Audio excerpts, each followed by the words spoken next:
warahmatullahi wabarakatuh. Kembali lagi dengan podcast saya, Mia. Mia. Oke, hari ini ada yang menarik dari podcast saya, yakni saya menghadirkan seorang narasumber yang menjadi motivator untuk saya pribadi sebenarnya, dan bisa jadi untuk motivasi pada akademis yang lain, yakni khususnya mahasiswa di Universitas Islam Malang sebelumnya. Oke, siapakah beliau ya? Beliau adalah Ibu Kroto Ayun, MPD. Ini beliau adalah dosen saya, kemudian juga menjadi motivasi saya untuk meneruskan atau melangkahkan pendidikan saya hingga menjadi S2 saat ini. Oke, langsung saja kali ini ada yang menarik juga karena podcast kali ini tentang tantangan menjadi dosen di era milenial. Assalamualaikum Ibu. Waalaikumsalam. Bagaimana kabarnya sebelumnya? Alhamdulillah, Masya Allah. Oke Ibu, mohon maaf, jadi kali ini saya ada podcast, akan mengadakan podcast tentang bagaimana sih tantangan Ibu menjadi dosen di era milenial. Cuma sebelum itu saya akan menanyakan terlebih dahulu latar belakang pendidikan Ibu apa sih seperti itu, hingga nanti Ibu menjulang menjadi seorang dosen yang bahkan menjadi motivasi saya untuk melanjutkan pendidikan. Wah, ini terlalu berlebihan ya Mbak. Insya Allah. Saya S1 jurusan PAI. Insya Allah. Ya, dari Universitas Maulana Malik Ibrahim UIN Malang. Terus, nah waktu itu S2-nya mulai agak sedikit ini ya, sedikit belok.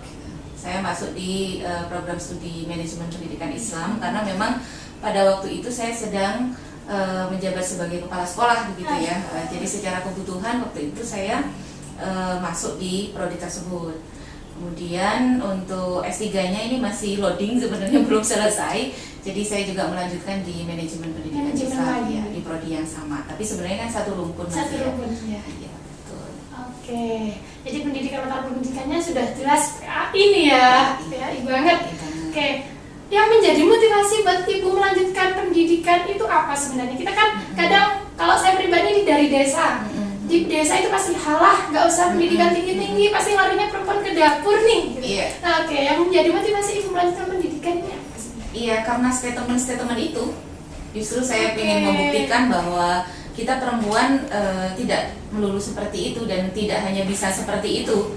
Kita juga bisa kok melanjutkan pendidikan yang lebih tinggi, punya karir yang lebih baik gitu ya. Walaupun itu opsional ya pilihannya. Tapi kalau saya kebetulan ketika ada statement begitu justru jadi tantangan buat saya untuk tidak seperti itu. Oke. Bener banget, jadi saya juga pernah merasakan itu, ternyata Ibu juga pernah merasakan itu sebelumnya. Oke nih, dari opsi-opsi yang tadi dijelaskan ya Bu ya, bagaimana sih perjalanan Ibu selama meniti karir di dalam dunia pendidikan? Baik, yang jelas waktu kuliah, saya pikir ini sedikit berbagi pengalaman aja ya. Waktu kuliah itu nggak cukup kalau kita hanya sekedar masuk ruang kuliah, keluar, kembali ke kos atau kontrakan atau ke rumah, balik lagi ke kelas gitu, itu nggak cukup. Kita harus mengimbangi dengan berorganisasi, kemudian ikut-ikut kegiatan-kegiatan akademik ataupun non akademik yang bisa menambah pengetahuan ataupun pengalaman kita. Saya pikir itu penting. Berjejaring dengan banyak orang, banyak teman, gitu ya, itu juga penting. Karena Karena itu sejatinya kita sedang mengumpulkan modal, gitu ya. Modal untuk menuju ke tahapan berikutnya. Gitu. Nanti kita akan menuai satu persatu apa yang kita lalui atau yang kita proses. Gitu. Nanti sambil lalu kita melanjutkan misalnya di S2 begitu ya. Tapi kita tetap nih berorganisasi, kita tetap berkontribusi di masyarakat, ikut kegiatan-kegiatan sosial dan lain sebagainya. Saya lebih memilih ke yang seperti itu ya jalurnya, iya. Sampai saat ini pun ketika saya jadi dosen gitu ya, yang sebelumnya kemarin saya pernah jadi guru, kemudian jadi kepala sekolah, kemudian nyambi jadi dosen, tapi sekarang saya sudah fokus di karir dosen. Itu saya alhamdulillah masih menyempatkan lah waktu untuk berorganisasi, tetap berorganisasi. Jadi saya pikir berorganisasi itu tidak hanya ketika kita kuliah gitu ya, ketika kita sudah berkeluarga, ketika kita sudah bekerja begitu ya, ketika kita sudah berkarir, bahkan kita sudah punya anak, ngurus anak, kita sempatkanlah untuk berorganisasi gitu. Selain untuk menambah pengalaman dan pengetahuan, sejatinya kita tetap untuk belajar gitu, tetap tetap dalam rangka untuk belajar, karena saya pikir belajar itu tidak pernah ada kata selesai gitu ya. Nah, itu sih langkah-langkah atau tahapan-tahapan yang pernah saya lalui gitu. Mulai dari jadi guru SD. Jadi saya memulai karir itu sebenarnya jadi guru SD, Mbak. Lulus S1 itu saya belum menikah, jadi guru SD. Kemudian sempat ngajar di SMP juga. Terus baru kemudian diangkat jadi kepala sekolah, nyambi jadi dosen, kemudian juga sambil S3 begitu. Terus ini baru fokus di dosen, di S3-nya sama keluarga. Anak sudah 3 soalnya. Jadi tetap inilah gitu ya. Tetap dilakoni semua lah sebisa mungkin, dan itu tadi tetap berorganisasi, bersosialisasi dengan banyak orang gitu. Oke, menarik sekali ya, dari rumpun kegiatan, kemudian jabatan dan sebagainya. Jadi dari semua kegiatan yang Ibu punya nih dari awal sampai sekarang, bagaimana sih Bu mengatur atau memanage waktunya agar seimbang antara keluarga, karir, pendidikannya juga, kemudian anak, Masya Allah. Itu saya belum bisa membayangkan kalau Bu. Iya, yang jelas pasangan itu amat sangat mendukung ya. Dalam hal ini amat sangat menjadi faktor pendukung, karena kita harus berkomunikasi terlebih dahulu dengan pasangan.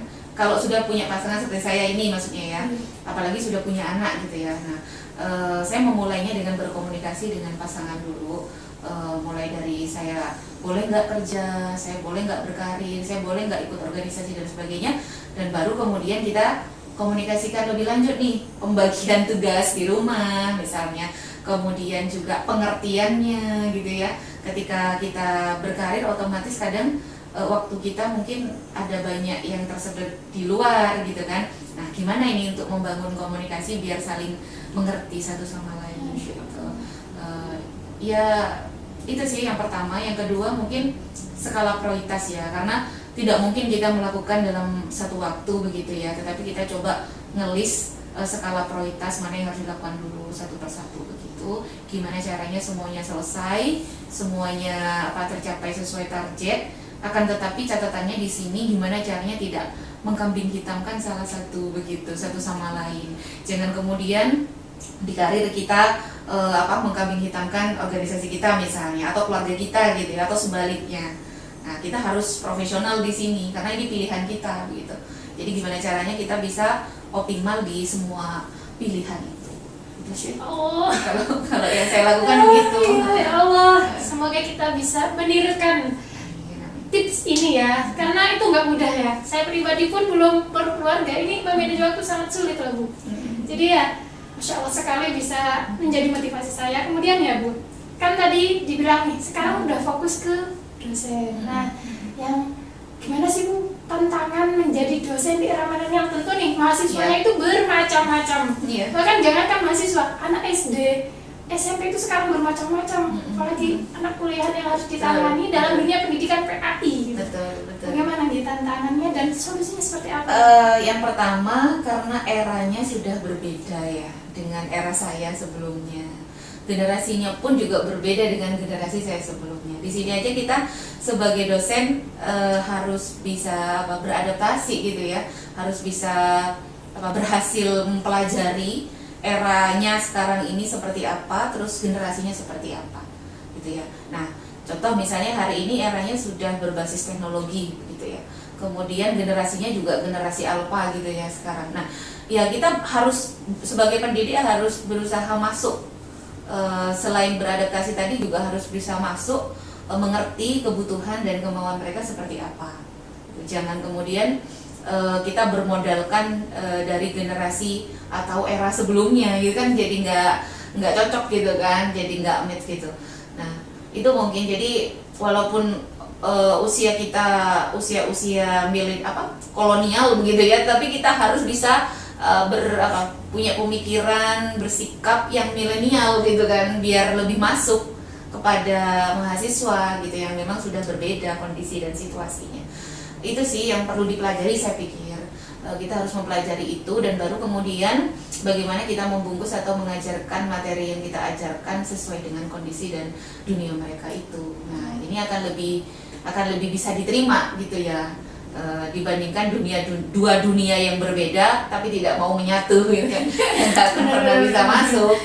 Ini jadi tantangannya itu sih, karena anak-anak generasi sekarang itu, generasi alpha itu kan wow, luar biasa sekali ya, rasa ingin tahunya, kemudian rasa apa istilahnya bahasanya, kata bahasa Jawa itu rasa mokongnya gitu-gitu ya, rasa melawannya, rasa pengen mencobanya, itu kan luar biasa paling keakuan juga. Iya betul gitu ya, secara karakter itu memang unsur-unsur egonya gitu ya, emosinya itu amat sangat luar biasa sekali yang perlu kita ketahui, perlu kita masukin ini sebenarnya kayak gimana sih, gitu sih.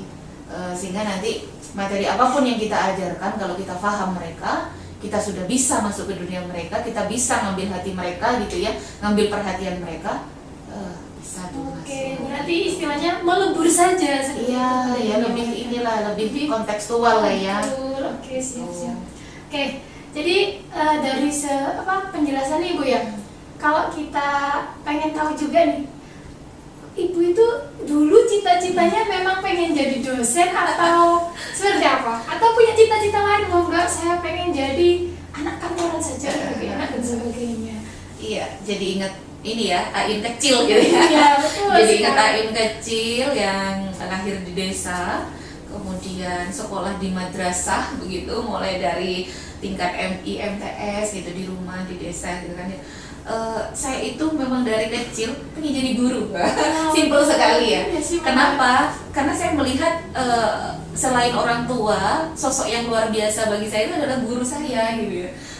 Gimana mereka bisa mengajarkan kita banyak hal, bagaimana beliau-beliau tadi itu bercerita pengalamannya itu menjadi hal yang menarik buat Ain kecil, orang desa gitu ya, anak desa, perempuan pula yang sudah dikantongi dengan persepsi-persepsi atau statement-statement bahwa perempuan itu cuma di rumah aja dan sebagainya gitu ya.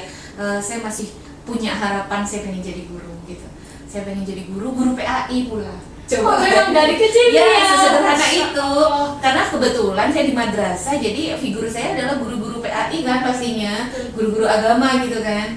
Sehingga langkah pertama yang harus saya lakukan waktu itu adalah saya harus setelah MTS saya harus aliyahnya keluar dari sini gitu. Jadi saya itu langsung kepikiran pengen sekolah aliyah tapi nggak di sini, karena menurut saya untuk mencapai cita-cita saya itu saya harus berani keluar dari bahasanya dari zona nyaman lah begitu ya, atau zona pada umumnya perempuan-perempuan atau anak desa di sana gitu. Jadi tergambarlah sampai harus saya tuh aliyah di pondok mana gitu, karena kalau di desa saya pasti mondok. Jadi setelah selesai aliyah itu setelah selesai MTS itu pasti mondok, mau laki-laki mau perempuan. Jadi langsung kepikiran mondok di mana gitu, neruskan aliyah di mana. Sampai ada satu guru saya yang menjadi figur motivator saya itu juga, ya saya pengen mondok di tempat guru saya itu gitu. Akhirnya tercetuslah gitu keinginan saya mondok di Pondok Pesantren Zainul Hasan Genggong, Probolinggo. Benar, keluar dari ini kota saya gitu, keluar dari Lumajang. Saya semakin luas nih motivasinya. Saya mau di Probolinggo gitu, karena kalau saya mau jadi guru saya harus alihnya di sana. Pikiran sederhana saya begitu. Nah, otomatis bisa dibayangkan ya, ibu saya, bapak saya, keluarga saya nentang dong. Berarti pertama kali ini dapat pertentangan. Mana ada nih anak perempuan desa gitu ya, mondoknya keluar dari kota gitu kan, dari kotanya gitu kan. Gak ada, belum ada pada waktu itu. Hanya saya, gak ada. Dan saya nggak tahu padahal kota Probolinggo itu kayak apa, saya juga nggak tahu. Hanya tahu guru saya yang hebat, yang menjadi motivator saya itu keluaran atau alumni dari pondok itu, maka saya harus di sana. Itu aja. Karena saya mau jadi guru seperti beliau. Itu aja yang saya pikirkan pada waktu itu. Jadi memang simpel banget. Iya, simpel banget, dan menurut saya Allah itu baik sekali sama saya, karena satu persatu keinginan saya masa kecil saya itu alhamdulillah tercapai. Sampai saya jadi termasuk pengen kuliah di UIN ini juga. Itu juga sudah ada di gambaran ketika aliyah. Jadi waktu MTS pengen aliyah di Pondok Pesantren Zainul Hasan Genggong. Ketika di Genggong pengen kuliah di Malang, di UIN Malang. Coba, ada saya nggak pernah ke Malang. Dituruti sama Allah ini. Diturutin, alhamdulillah. Terus kemudian pengen jadi guru, pengen jadi dosen, alhamdulillah. Munculnya keinginan jadi dosen itu pasti ketika kuliah, ketika kuliah awal itu masih pengen jadi guru, pengen jadi masih guru, guru nih. jadi Oke, guru dulu menarik. nih, terus jadi guru beneran. Nah, ketika jadi guru baru, jadi kayak saya itu naik satu tingkat gitu tinggal saya gitu ya. Waktu jadi guru baru keinginan nih, saya habis jadi guru ini apa ya gitu ya. Walaupun setelah itu saya dapat jabatan tambahan jadi kepala sekolah gitu kan. Setelah ini saya apa ya gitu, kayaknya udah selesai nih istilahnya, agak ada tantangan lagi nih sudah kayaknya gitu. Apa ya setelah ini? Terus ngobrol dengan suami, ya jadi dosen. Setidaknya wilayahnya apa ya, wilayah pengabdiannya itu lebih luas begitu ya. Peserta didiknya juga semakin banyak gitu. Intinya kalau kamu pengen lebih dari sekarang, tantangannya lebih dari sekarang, ya berarti harus memperluas wilayah. Gimana itu jadi dosen? Masya Allah. Makanya kenapa kok saya akhirnya saya harus S3 nih gitu. Saya harus 3, lalu kemudian pengen jadi dosen. Oke, jadi sebenarnya ini boleh cerita sedikit juga. Iya. Jadi ibu pertama kali ngajar saya itu benar-benar menjadi motivasi saya untuk melanjutkan kuliah, karena memang background orang saya ini desa, sama lah ya, pasti bahkan lebih mungkin, karena saya sudah dijudge, Kak mungkin kamu kuliah karena kamu larinya ke dapur. Itu motivasi motivasi yang pernah saya alami. Kemudian ini ada nih Mbak Yun ngajar saya waktu itu dengan backgroundnya Mbak Yun perempuan dan bukan dari keluarga yang memang sudah punya jabatan. Kan pernah cerita di awal perjalanan. Oke, saya bisa kali ini. Karena memang sama seperti ibu dulu ya. Jadi saya itu pengennya SD itu jadi guru, SMA naik lagi, pengen jadi pengawas malah. Terus kemudian larinya ke kuliah. Training jadi dosen seperti itu dan sebagainya. Ya mungkin kurang lebih sama karena saya perempuan ya seperti itu. Oke. Jadi ini motivasi banget buat saya, tambahan hari ini banyak banget. Nah, jurusan nih, kembali ke jurusan lagi. Yang menarik dari PAI itu apa menurut Ibu? Oke, satu karena memang pengen jadi guru tadi ya, pengen jadi guru PAI, otomatis ya ngambil jurusan PAI kan gitu ya. Jadi waktu itu saya ke UIN dengan bermodalkan nekat, diantar sama bapak saya yang sama-sama tidak pernah ke Malang, tidak pernah ke UIN. Kita itu bermodalkan tanya-tanya saja, masuklah saya. Belum ada pada waktu itu gitu ya. Nggak secanggih hari inilah ya, medsos dan lain sebagainya belum ada. Masuk pintu gerbang UIN, disambutlah sama itu kan, biasanya ada stand-stand pendaftaran, apa itu ikut apa itu kayak semacam training begitu ya, Omik sama Omek juga kan ada itu. Nah ditanya mau ambil jurusan apa deh gitu. Nah saya bingung, saya cuma bilang begini karena saya juga nggak tahu banyak ya tentang informasi itu. Walaupun di sekolah itu, di pondok itu pernah ada semacam sosialisasi gitu ya, perguruan tinggi, tapi nggak begitu paham. Saya bilangnya cuma gini, kalau mau jadi guru PAI saya masuk jurusan apa? Saya bilang gitu, kalau mau jadi guru PAI saya ngambil jurusan apa ya? Oh ngambil jurusan ini PAI katanya ada S1 gitu. Ya udah saya mau itu, saya bilang. Terus pilihan keduanya apa? Tetap itu aja, karena saya mau jadi guru PAI gitu. Jadi bahwa saya ikut-ikut saja kan gitu. Itu terus setelah mendalami di proses perkuliahan, baru saya merasa saya nggak salah gitu. Saya nggak salah masuk prodi ini. Jadi memang ini sesuai dengan tujuan saya gitu kan. Setelah selesai dari kuliah begitu, sudah lulus, baru semakin yakin kalau saya benar-benar tidak salah masuk PAI, karena tidak hanya memberikan bekal saya untuk menjadi guru, untuk mencapai cita-cita saya tadi, tapi saya merasa dalam kehidupan sehari-hari itu konten materi atau perkuliahan yang pernah saya pelajari itu benar-benar bermanfaat gitu. Tidak harus jadi guru gitu maksud saya ya. Apa yang sudah saya pelajari, ilmu pengalaman di bangku kuliah itu bisa saya terapin di keluarga, bisa saya terapin di kehidupan saya bersama teman-teman, bersama saudara gitu. Gak harus jadi guru gitu loh, karena pendidikan agama Islam itu kan tidak hanya berbicara tentang ibadah begitu ya, tapi bicara tentang moral, bicara tentang etika, bicara tentang adab terhadap orang lain, terhadap lingkungan, terhadap orang tua dan sebagainya. Dan saya pikir dalam kehidupan sehari-hari ya kita butuh itu. Ya nggak sih? Jadi PAI menurut saya ya, ini bukan ngecap, tapi bukan karena saya alumni PAI, tidak, tapi bagi saya banyak sekali manfaatnya saya masuk prodi PAI, karena itu tadi memang menjadi pondasi pengetahuan atau pengalaman yang kita butuhin setiap harinya. Oke, betul banget, Masya Allah. Itu sih. Oke, ya sebenarnya juga PAI itu kadang kita dipandang rendah dari jurusan-jurusan yang lain. Jurusan akhirat gitu ya? Iya, dibilang jurusan Saya akhirat. pikir karena dia nggak ngerti aja sebenarnya. Sebenarnya PAI itu bisa berkembang dengan Bisa. sesuai keinginannya, Iya. seperti itu dunia akhirat bisa dicapai dengan PAI. Oke. Contohnya ibu nih jadi dosen. Amin amin. Ya sebenarnya saya mengutip dari ini ya, salah satu makalahnya Prof. Imam Suprayogo gitu kan. Yang laku di masyarakat di pasaran itu sebenarnya siapa sih? Lulusan PAI katanya, lulusan agama katanya. Mau ada khataman orang PAI yang dipanggil katanya. Mau ada sholawatan orang PAI katanya. Mau ada yang mau mimpin doa anak PAI katanya. Mau ini jadi imam di masjid gitu ya, atau jadi khotib gitu ya, anak PAI katanya. Berarti apa yang paling laku di sini? PAI. Oke, Nah, itu saya semakin saya bener nih gitu. masih banget nih maju gue. PAI masih bisa loh bersaing dengan siapapun. Iya, jadi bukan hanya jurusan akhirat saja, urusan dunia dalam orientasi akhirat ya memang harus PAI gitu loh. Yang penting kita bisa nih menempatkan seperti itu. Oke, jadi nih dari sekian nih penjelasan yang penuh motivasi buat saya khususnya, kemudian buat audiens sisanya. Oke, tip and trick nih Bu untuk menjadi dosen itu bagaimana di era milenial? Siapa tahu nih Bu saya jadi dosen, Masya Allah.